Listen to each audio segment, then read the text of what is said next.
Greetings, I am Gresham and welcome back to Gresham Reads Graceling by Kristen Cashore. So, in the last chapter, the last two chapters, Poe and Katsa had discussed the... voice cracked. That was odd. Had discussed the attempted assassination of King Lek of Monsi. They had determined that Poe should be the one to do this attempt due to his natural immunity for Lek's grace, due to him being a mind reader, Graceling. However, the attempt was unfortunately unsuccessful, and Poe was injured as a result. This, unfortunately, was made worse because on Poe's travel back, he had fallen near unconscious in the saddleback of his horse.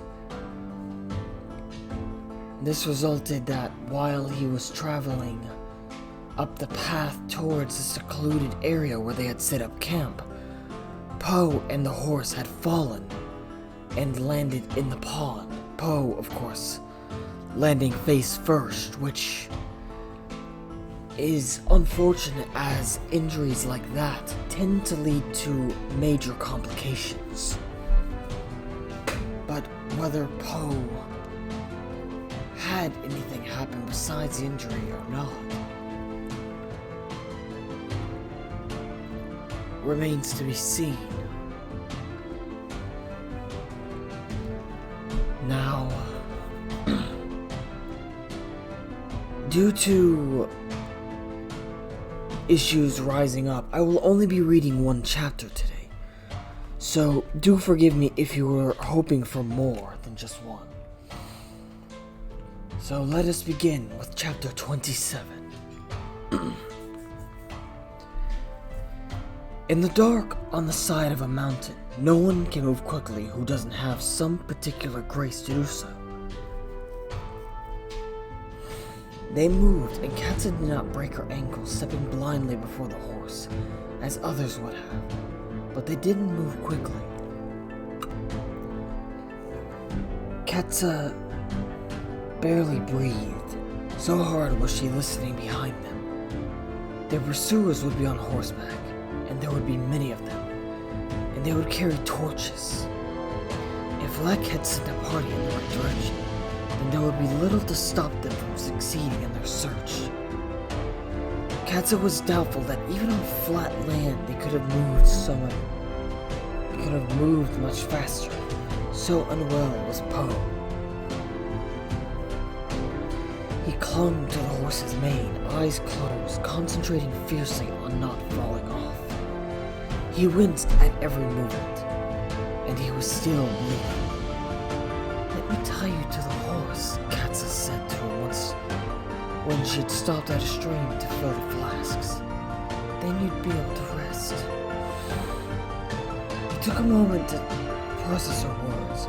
He hunched forward and sighed into the horse's mane. "I don't want to rest," he said. "I want to be able to tell you if he's coming."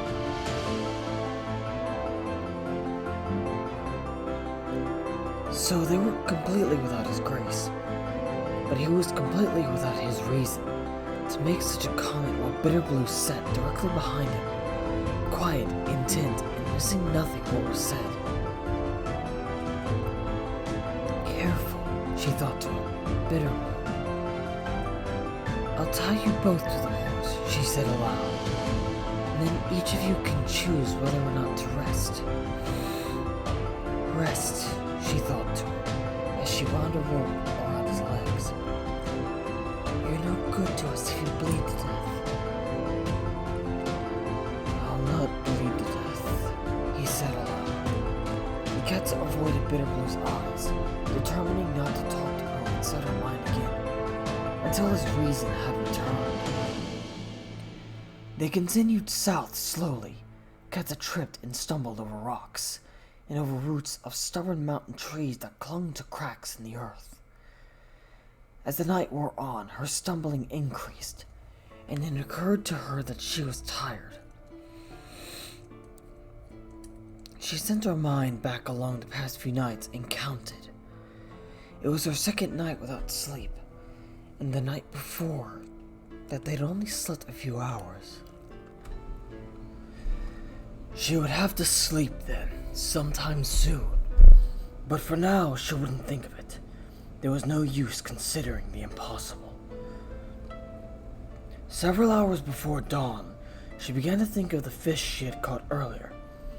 The fish scaled and gutted, and wrapped and bound with the bags to the horse. Once the light came, they wouldn't be able to risk even the smallest fire. They'd eaten very little that day, and they had very little food for the next. If they stopped now for just a few minutes, she could cook the fish. She wouldn't have to think of food again until the next nightfall. But even this was risky, for the light of a fire could attract attention in this darkness.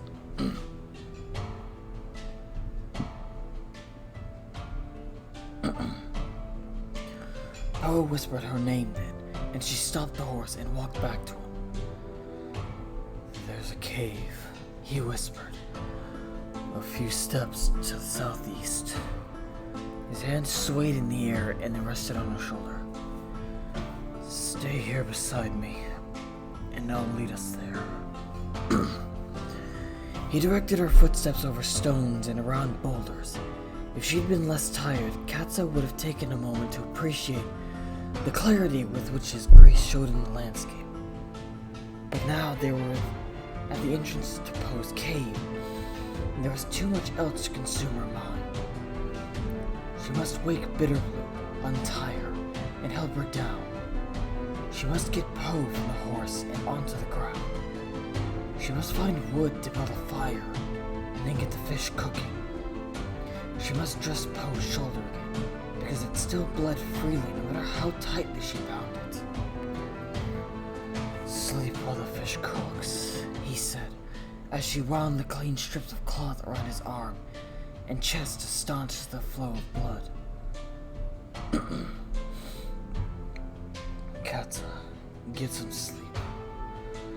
I'll wake you if we need you." "You're the one who needs sleep," she said. He caught her arm, then as she knelt before him.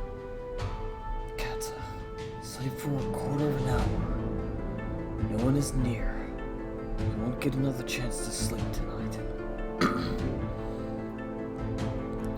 She sat on her heels and looked at him, shirtless, colorless, squinting from pain, bruises darkening his face. He dropped her arm and sighed. "I'm dizzy," he said. "I'm sure I look like death, Katsa. I'm going to bleed to death. I'm going to die of dizziness. Sleep for a few minutes." Bitterblue came forward.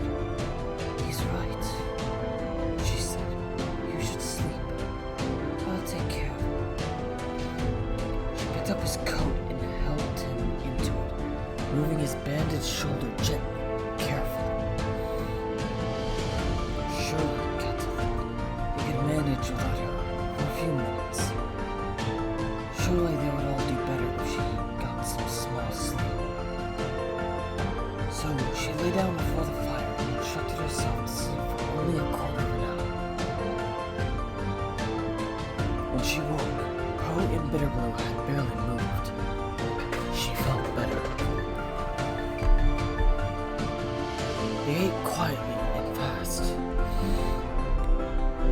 Poe leaned against the cave wall, eyes closed. He claimed to have little appetite, but Katsa had no sympathy.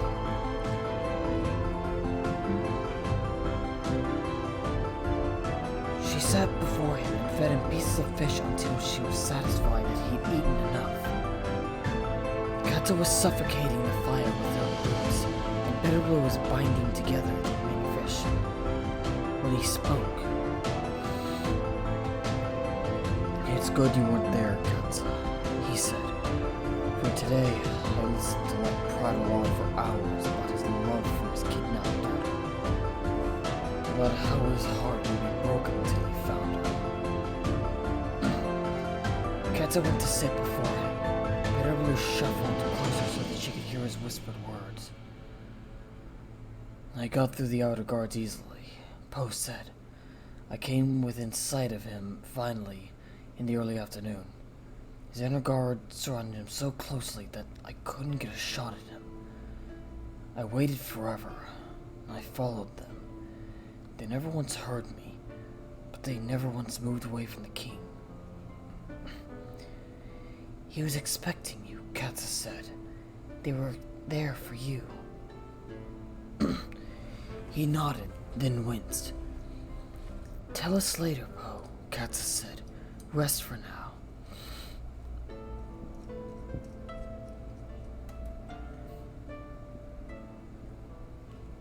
It's a short story, he said. I finally decided my only option was to take out one of his guards. So I shot one. But the instant he fell, of course, the king jumped for cover. I shot again, and my arrow grazed Lek's neck. But only barely. It was a job meant for you, Katsa. You'd have to hit him squarely. I couldn't do it. Well, Katsa said, I never would have found him in the first place. And even if I had, I would never have killed him. You know that. It was a job meant for neither of us. And after that, of course, his inner guard was after me, Poe said. And then his outer guard. And the soldiers, too, once they'd heard the alarm. It was a bloodbath. I must have killed a dozen men. It was all I could do to get away. And then I rode north to throw them off the track. He stopped for a moment and closed his eyes, then opened them again. He squinted at Katsa. Lek has a bowman who's nearly as good as you, Katsa. You saw what he did to the horse. And he would have done the same to you, she thought. If it weren't for your newfound ability to sense arrows as they fly toward you. He smiled ever so slightly. Then he squinted at Bitterblue. You've begun to trust me, he said.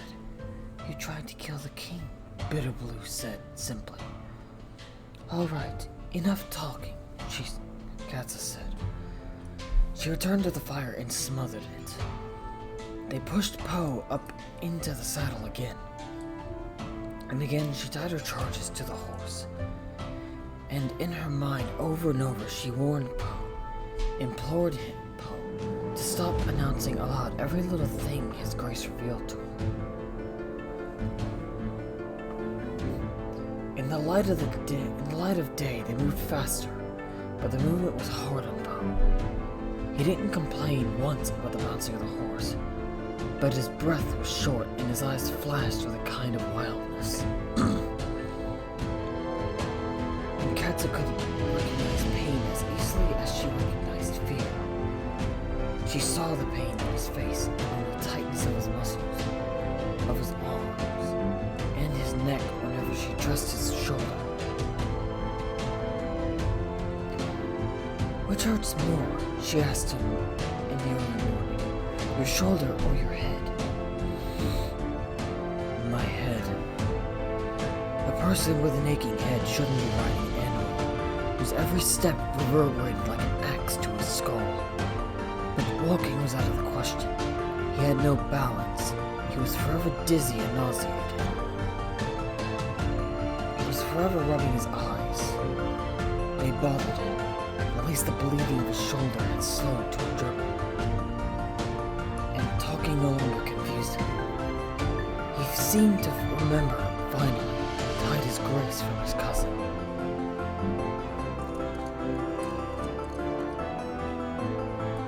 Not moving fast enough, he said several times that day. Katsa too chafed at their pace. But until his head improved, They weren't going to run the horse over the rocky hills. Bitterblue was more of a help than Katsa could have hoped. She seemed to consider Poe her special charge. Whenever they stopped, she helped him settle onto a rock. She brought him food and water. If Katsa stepped away for a minute to chase a rabbit, when she returned, Bitterblue was cleaning Poe's shoulder and wrapping it in clean bandages. Katsa became accustomed to the sight of Poe's...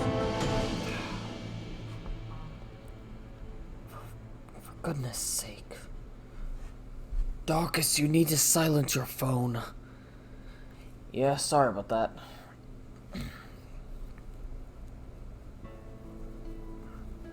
Where did I leave off?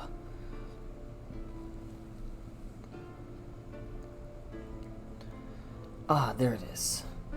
Katsa became accustomed to the sight of Poe swaying above his little cousin, his hand resting on her shoulder.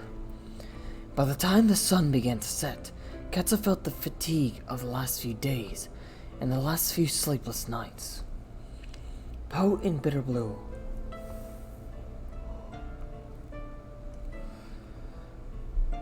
Oh, forgive me. I thought I had to sneeze for a moment there.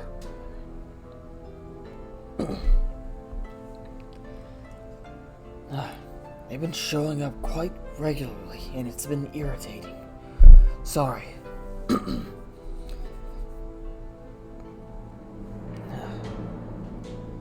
Poe and Bitterblue were asleep on the horse's back. Perhaps if Poe rested now, he would be able to stand some sort of watch later and give her some few hours of sleep. The horse, too, needed rest. They couldn't stop for the whole night, not when they traveled at this pace, but a few hours rest might be possible. When he woke again in the moon's pale light, he called her back to him. He helped her find a hollow in a ring of rocks that would hide the light of a fire.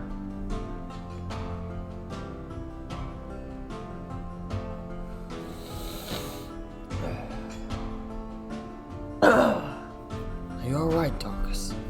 Yeah. Stressful day, tied in with sinus issues.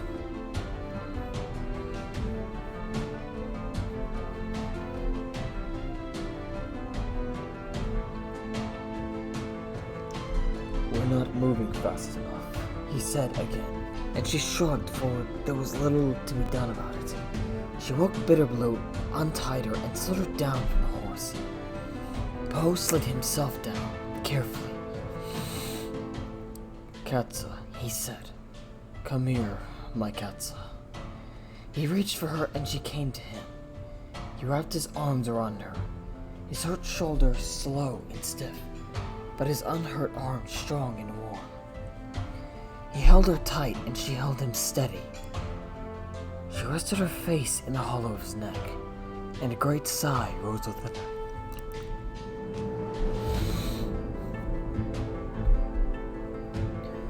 She was so tired, and he was so unwell. They weren't moving fast enough, but at least they could stand with their arms around each other, and she could feel his warmth against her face. There's something we need to do, he said, and you are not going to like it. What is it? She murmured into his neck. He took a breath and stopped. You need to leave me behind. What? She pulled away from him. He swayed but grabbed at the horse to steady himself. She glared at him and then stormed after Bitterblue, who was collecting branches for the fire. Let him cope for himself. Let him make his own way to the campfire if he was going to make such absurd statements. But he didn't move. He just stood beside the horse, his arm clutching the animal's back, waiting for someone to help. And and tears rose to her eyes at the sight of Poe's helplessness. She went back to him. "Forgive me, Poe." She gave him her shoulder and led him across the rocky ground to the place where they would make their fire. She sat him down and crouched before him. She felt his face. His forehead burned. She listened to his breath and heard pain in its shortness.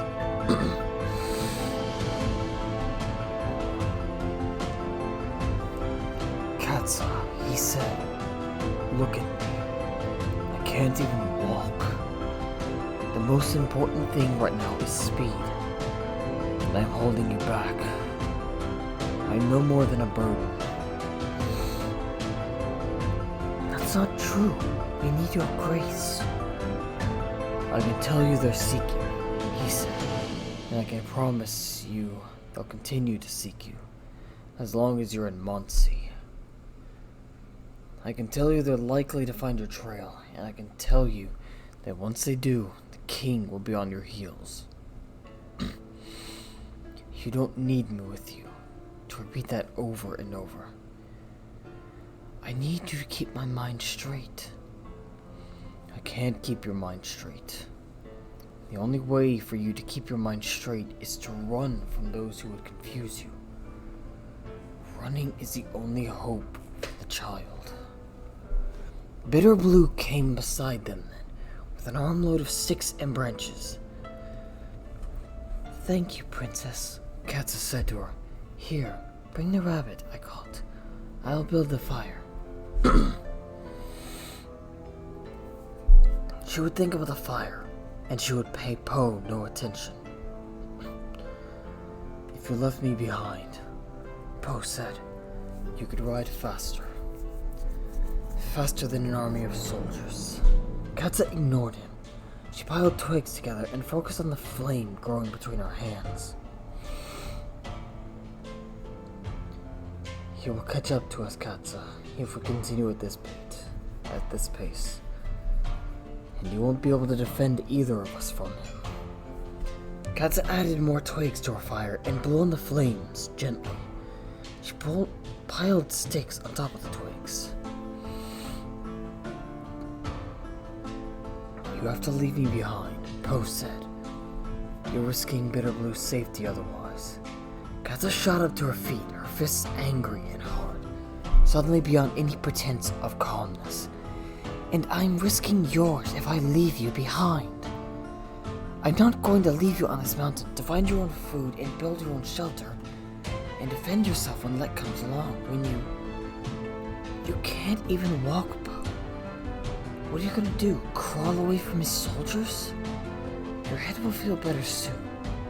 You'll get your balance back and we'll move faster."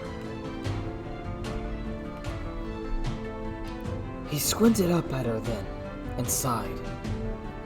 He looked into his hands. He turned his rings around on his fingers. "I won't get my balance back for some time, I think," he said. And something strange in his voice stopped her.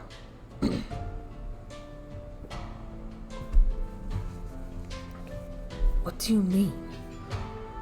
"It doesn't matter, Katsa. Even if I woke up tomorrow completely healed, you'd have to leave me behind. We've only one horse, and unless you and Bitterblue ride the horse fast, you'll be overtaken.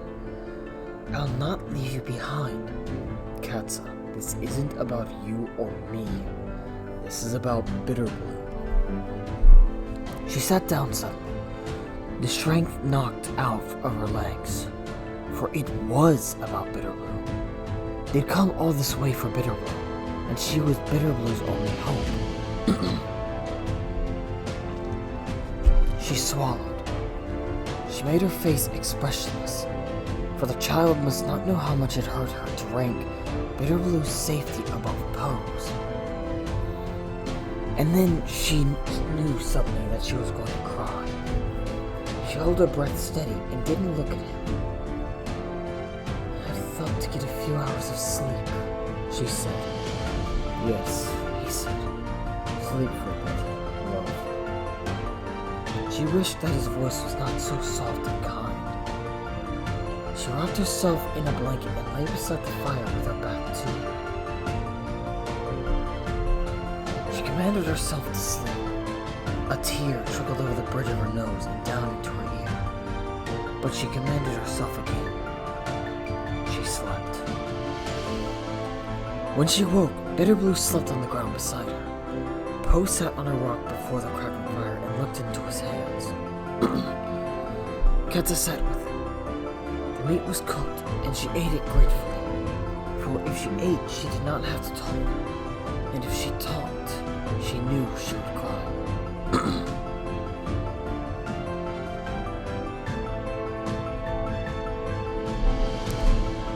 We could get another horse, she finally managed to say. She stared at the fire and tried not to look at the lights that glowed in his face. Here, at the base of the mountains, Katsa. All right then, there was no other horse. Even if we could, he said, it would be ages before I could ride fast enough. My head won't heal while I'm riding on a horse. It's best for me too, Katsa. If you leave me behind, I'll recover faster. And how will you defend yourself? How will you eat? I'll hide. We'll find a place early tomorrow for me to hide. Come, Katsa. You know better than I, you know I hide better than anyone you've ever known or heard of. She heard a smile in his voice. Come, my wildcat. Come here. There was no helping her tears, for they would leave Poe behind, defend for himself, and keep himself alive by hiding. She knelt before him, and he took her into the crook of his uninjured arm. She cried into his shoulder like a child, afraid of herself, for it was only a parting, and Bitterblue had not wept like this even over a death. Don't be ashamed, Poe whispered. Your sadness is dear to me. Don't be frightened. I won't die, Katsa. I won't die, and we'll meet again.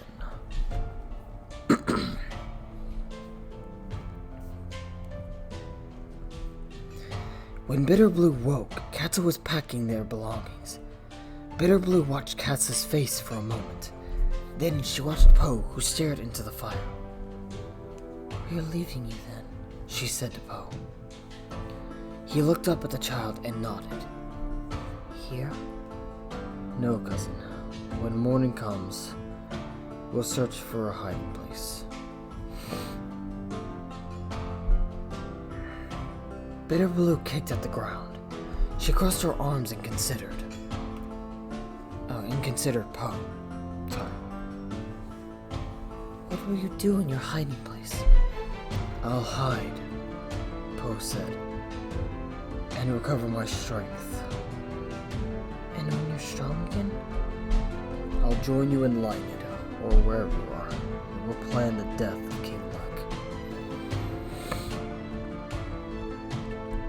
The girl considered Poe for a moment longer. She nodded. We'll look for you, cousin. Katsa glanced up to see the slightest smile on Poe's face at the child's words. Then Bitterblue turned away to help Katsa with the medicines.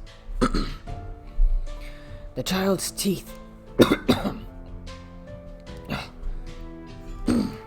One moment.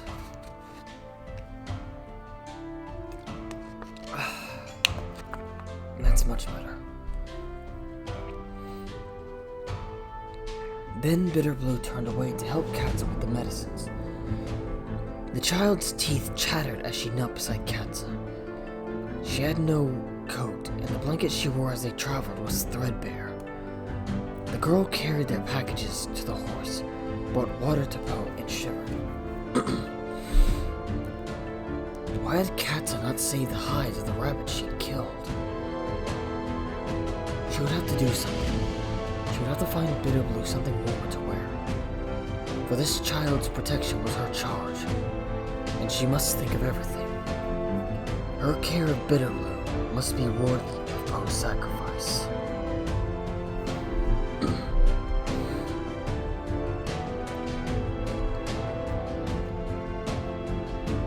Well, that was chapter 27. Sorry for the random pauses. Both Darkus and I have had a stressful day. With both of us having been called away to work on a day that was meant for us to be relaxing. Yeah, and a bit of bad news for me. My vacation was cancelled because of 2 co-workers of the same position as me being sick, so I'm going to be working a lot this upcoming week.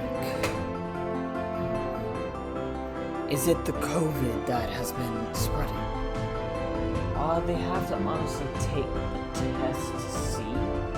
That's basically what the issue is. And one of them actually put it off because he apparently left work with a fever on Sunday. And time of recording this is Thursday. So he waited this long, so he could very well have COVID if he's not careful.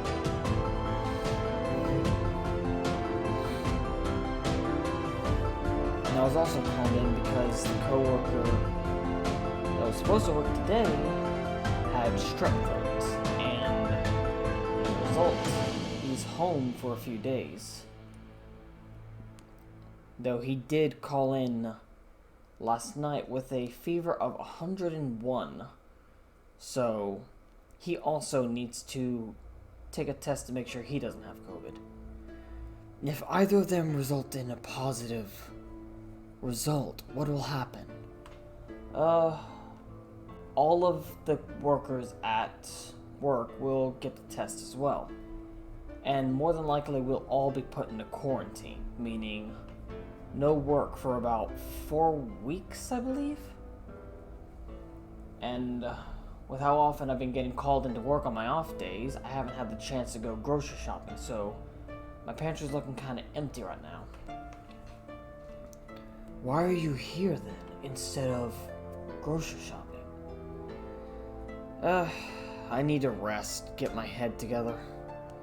Luckily, the manager, or supervisor actually, said she'd take over tomorrow, so there's no chance of me getting called in. And fortunately it's payday, so grocery shopping will be a breeze. I hope. Right. Well, I believe I'll call it here. If you all enjoyed the video, be sure to leave a like and a comment down below telling your favorite part. And also, feel free to share the video around. It would help the channel out immensely if word of the videos on this got spread.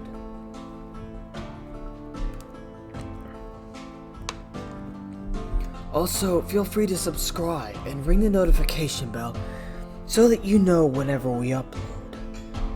And you know whenever I decide to open this fascinating book and read it. Read the next chapter or 2 for you all. In the meantime, I am Gresham Zadam. And I'm Darkus Cyril. We're signing out. And I do hope you all have a pleasant day.